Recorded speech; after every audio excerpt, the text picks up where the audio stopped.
Welcome to Focus on Suppliers and our annual countdown show. I'm Leela Davidson. And I'm Jared Davis. And to say the very least, 2017 has been a wild roller coaster ride for suppliers and retailers. We've got a great countdown show for you today with some great experts. Yeah, we're looking at our top 8 stories of the year, and those retail experts are going to talk private label and supply chain and technology and really give their perspectives on the top stories of the year. Focus on Suppliers starts now.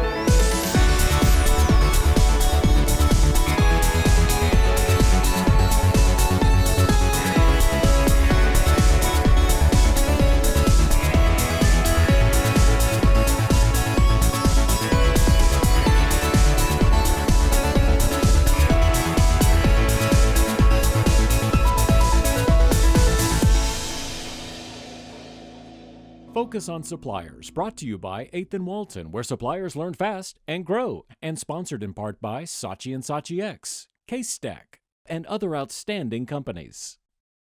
Number 8, shoppers love technology, and the way suppliers connect is adapting too.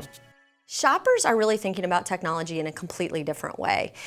We really view shopping through that efficiency and experience view. And that means that with efficiency, technology has helped streamline how I shop, when I shop, where I shop in a completely different way. So as an example, I have a number of things that I use a subscription service for. I have a couple of things that I only buy in the online grocery pickup environment. And there are things that I'm absolutely going to go into in store. And technology really allows those first two things to happen for me with ease. So our mobile device has changed everything as far as our shopping behavior.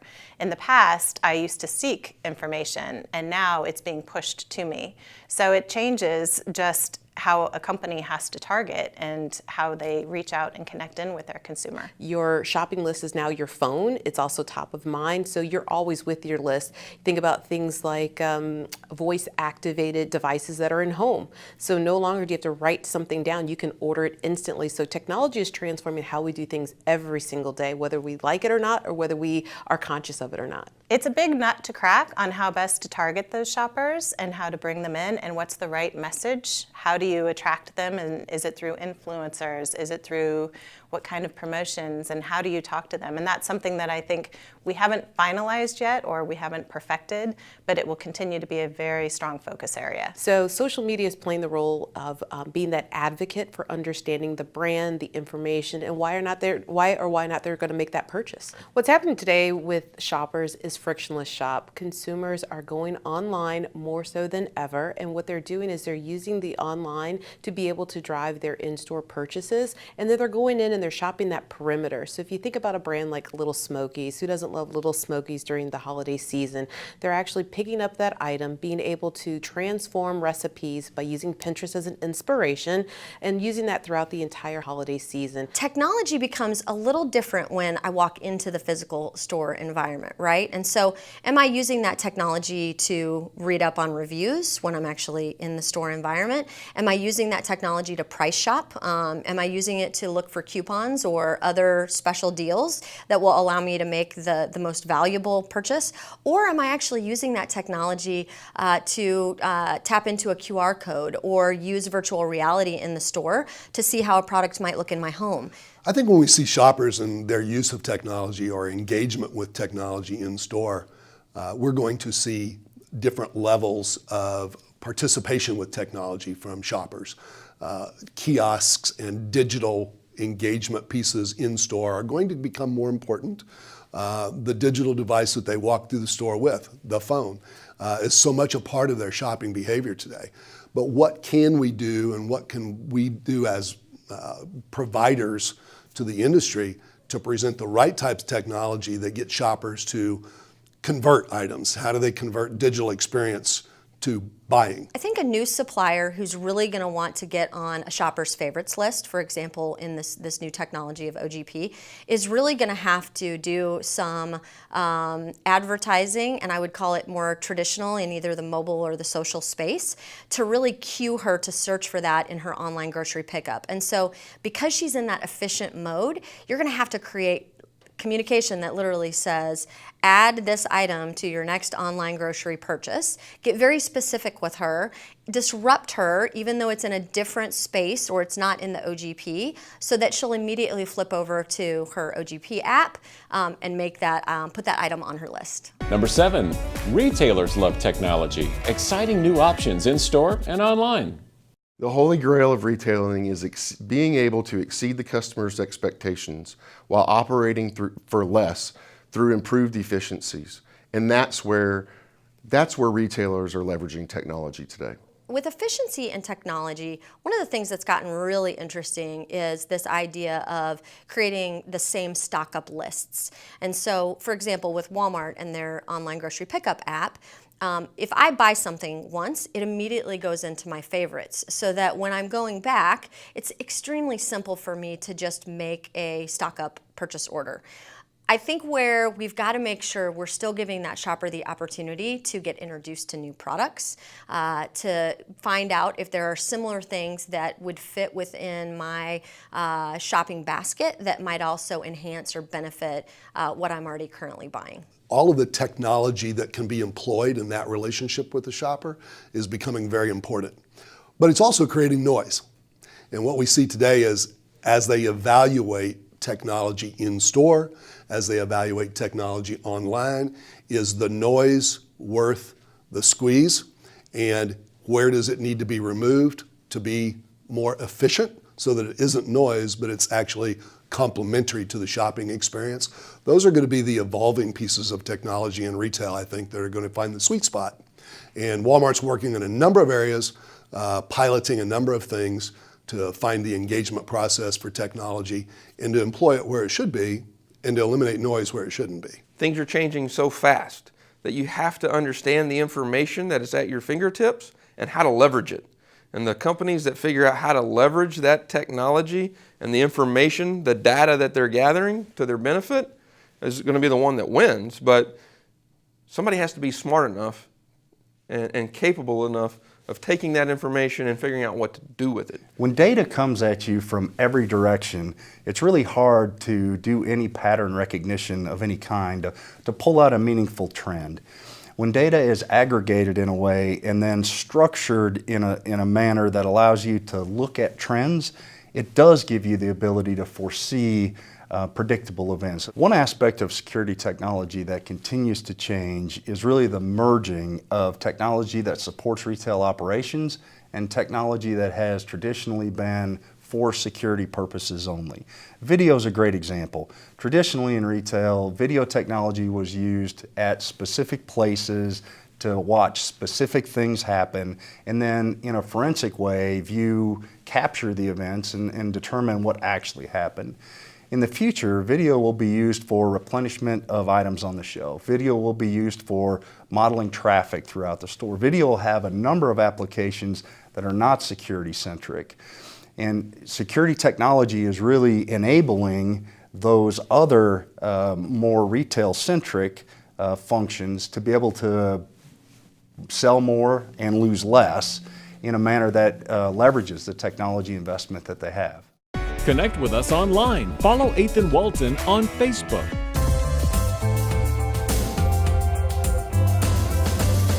"2017 is in the books. So let's look at 3 trends for the year ahead. Shoppers are increasingly interested in the stories behind the products. While transparency can seem scary, it pays off. 86% of millennial moms are willing to spend more for a product with full transparency.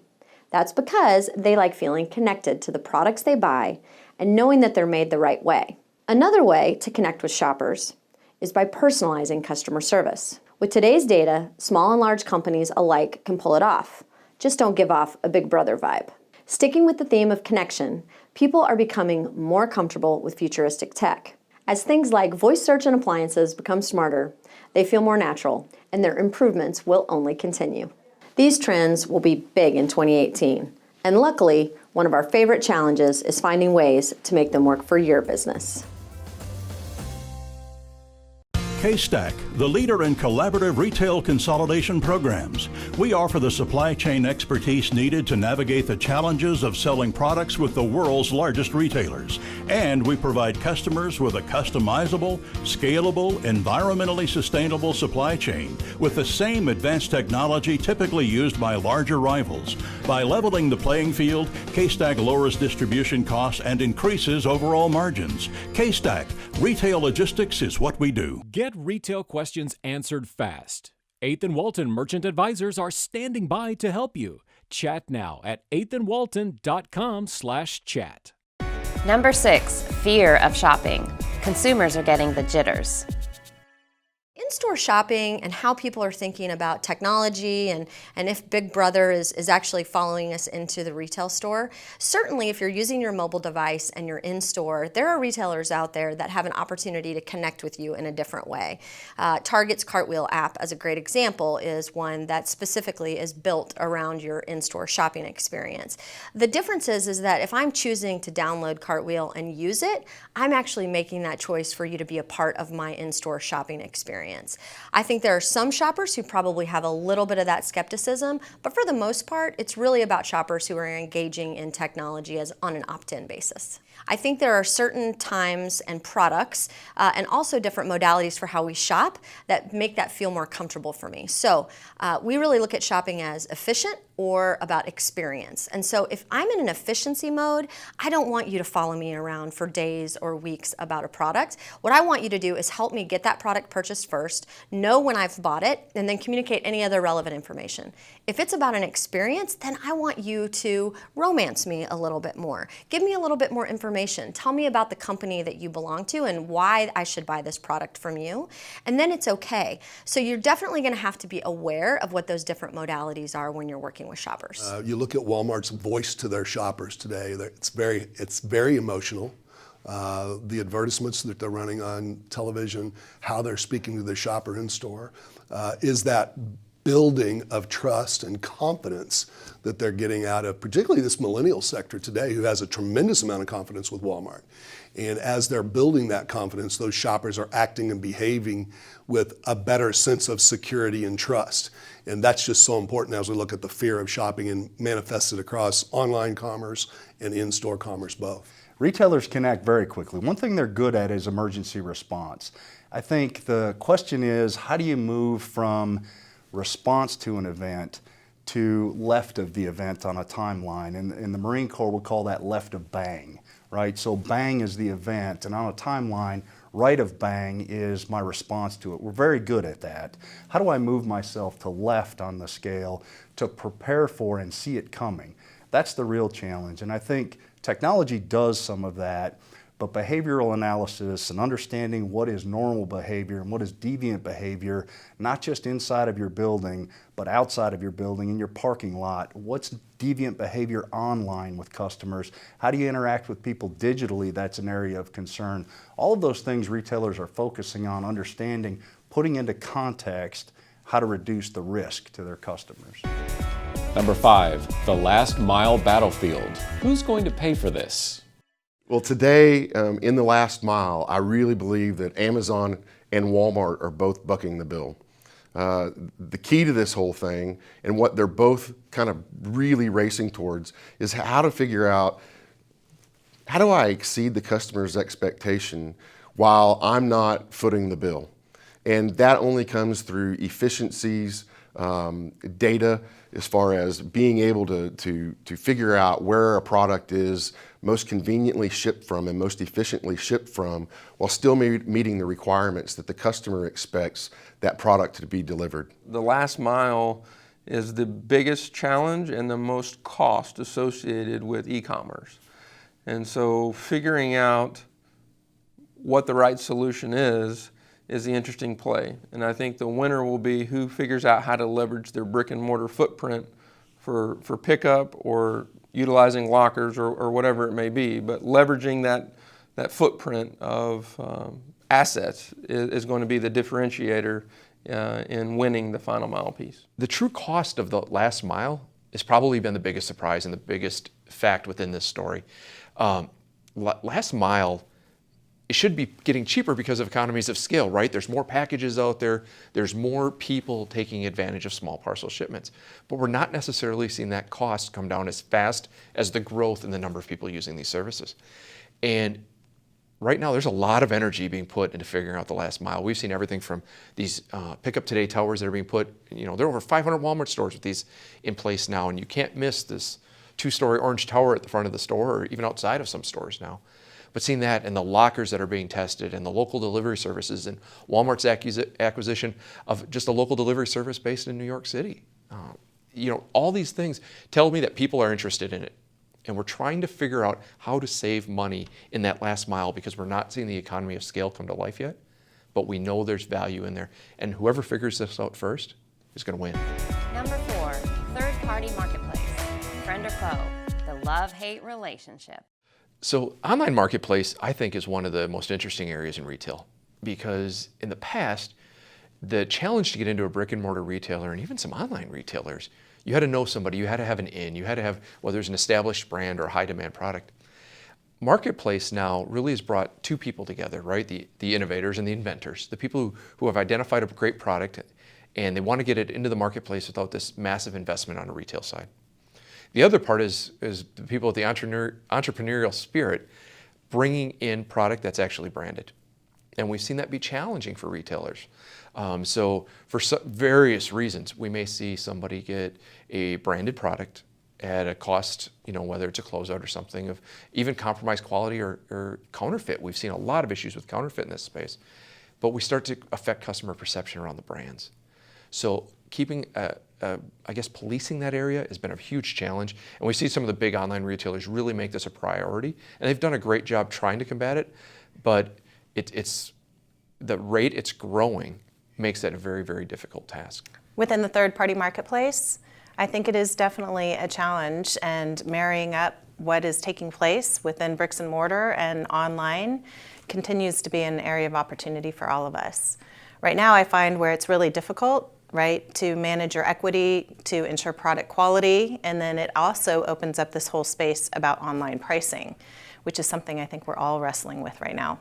It creates a lot of value for the retailer in driving site traffic. The more product that you have to offer, the longer that the consumer is on your site and going through, the opportunity creates the ability to have a bigger bill of sale. But there's a lot of risk associated for the seller and the retailer in the online marketplace. The retailer is held accountable to the seller and the way that they do business or choose to do business, that the retailer has no control once the transaction is made. Don't miss our new fun podcast, the 8th and Walton Conference Call. Paul Estel, attorneys at law, with 7 offices nationwide, including Northwest Arkansas. We are a full-service business law firm assisting clients with their corporate, employment, and real estate legal needs. For more information, visit hallestel.com. Get retail questions answered fast. 8th and Walton Merchant Advisors are standing by to help you. Chat now at 8thandwalton.com/chat. Number 3, mergers and acquisitions. There is no end in sight. You never know who your buyer is going to be. You could have a buyer today that's buying for a 300-store chain that next week is buying for a 10,000-store chain. You just never know. And it's the same thing for your boss. I mean, you've had so much consolidation with CPGs. With some of the smaller companies being purchased by the larger CPG companies, you just never know. So that's going to continue to evolve into next year and years beyond. It's been an interesting year. Walmart has raced to grab up as many digital acquisitions, so to speak, over the course of this past year. Acquisitions like Jet.com and Moosejaw, which made them more relevant in most people's eyes in that digital business very, very quickly. Good companies, great backgrounds, offered different types of products for a different type of customer, so to speak, for Walmart.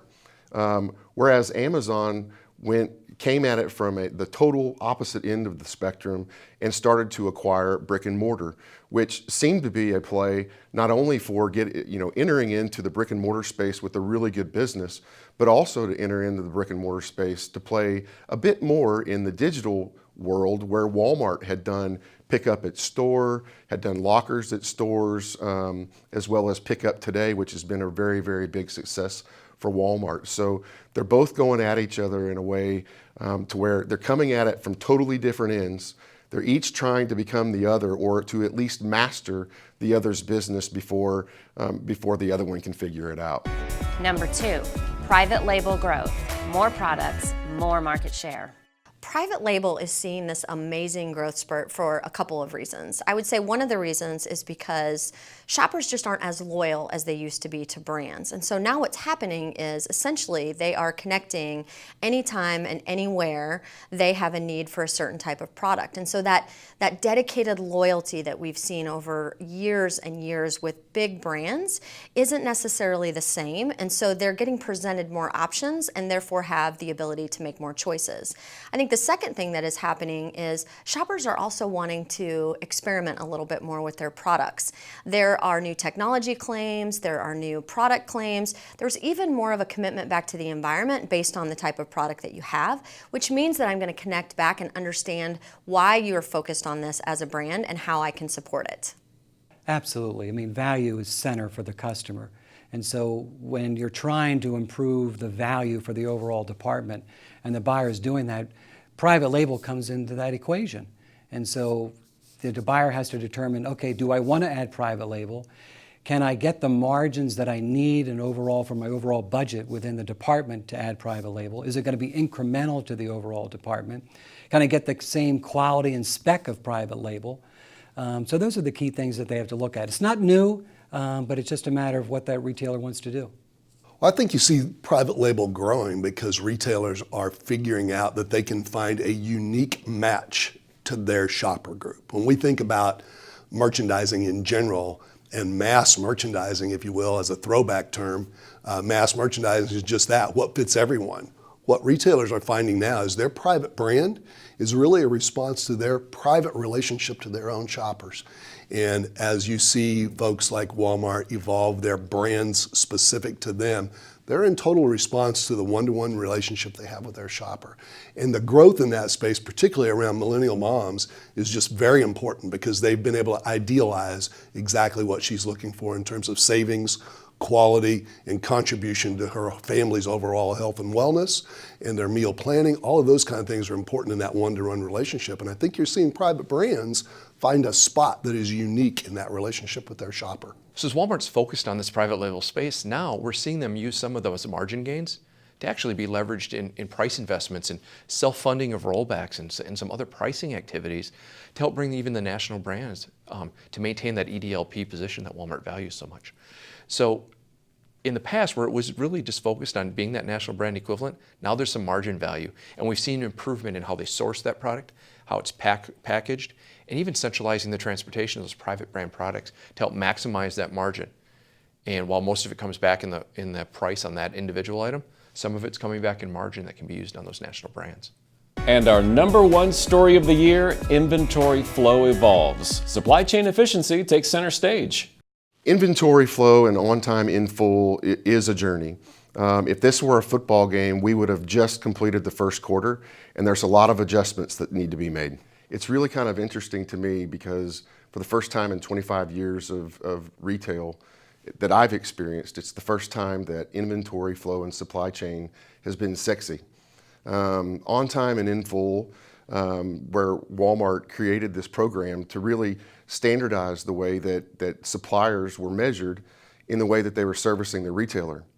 And I think the coolest thing that I saw that evolved from this, as people were dragged into it in some cases and others really aggressively took a hold of it because they knew it could be advantageous not only for the Walmart business but also for the supplier's business, ultimately serving the customer better. Merchants or buyers and suppliers were all using retail supply chain and on time and in full in their meetings to talk about how suppliers were separating themselves from their competitors, or buyers talking about how suppliers needed to perform better in their supply chain in order to service the customers in our stores in a much more efficient and positive way with in-stock and full shelves.